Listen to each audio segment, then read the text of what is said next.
పాత నిబంధన సంఘమునికి ఇచ్చిన కృప కంటే నూతన నిబంధన సంఘానికి దేవుడు ఎక్కువ కృపే ఇచ్చాడు. మీరు కాదంటారా?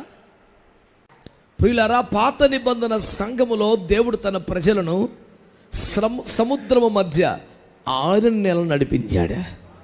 కొత్త నిబంధన సంఘాన్ని సముద్రం మీద నడిపించాడు. మంచిగా యేసు రక్తం ఇచ్చి హల్లెలూయా.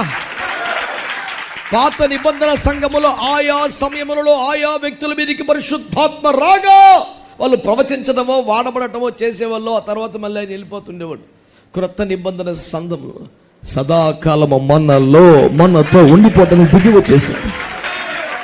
పాత నిబంధన సంఘము కొరకు మన్నాను కురిపించాడు.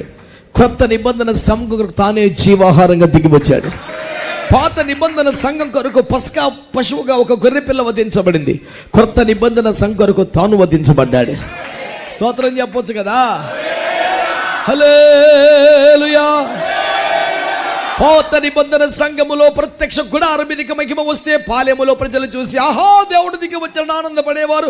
కొత్త నిబంధన సంఘములో అక్షర జ్ఞానము కూడా లేని తన ప్రజల మీదకి ఆ ప్రచండమైన మహిమ దిగిదాకా ప్రపంచం ఆశ్చర్యపోయింది. ఆమేన్. నాకు ఎక్కువ బాధ కలిగేది ఏంటిదంటే, దేవుడు అద్భుతములు చేస్తాడు అని చెప్పడానికి క్రొత్త నిబంధన సంఘం నేటి సంఘం కూడా ఎర్ర సముద్రమో మన్నాయో ఈ పట్టుకునే ఉంది. ఇంకా వాటికి మించిన క్రొత్త నిబంధన సంఘంలో అపోస్తలుల కాలంలో జరిగాయి. దానికి మించిన ఇప్పుడు జరగాలి. కానీ ఇంకా అక్కడే ఉంది బండి. అద్భుతం పేరు చేత మరి ప్రియులారా, మరి మన పితరులను చూచినట్లయితే ఎందుకు చూడాలి? పద్దాక అపోస్తల కార్యం ఉంటుండగా చూడద్దంట్లా. నెక్స్ట్ పేజీ ఉందిగా, ఇంకా ఫస్ట్ పేజీ ఏంటంట? కనుక సంగమా, నూతన నిబంధన కార్యములను మనము చూడాలి.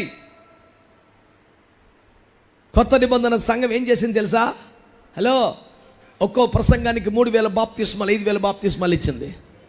కొత్త నిబంధన సంఘం ఏం చేసింది తెలుసా? దేవుని బిడ్డలారా, కోర్టులో ప్రసంగాలు చేసింది. కొత్త నిబంధన సంఘం మంత్ర పుస్తకాలు కాల్ చేసింది.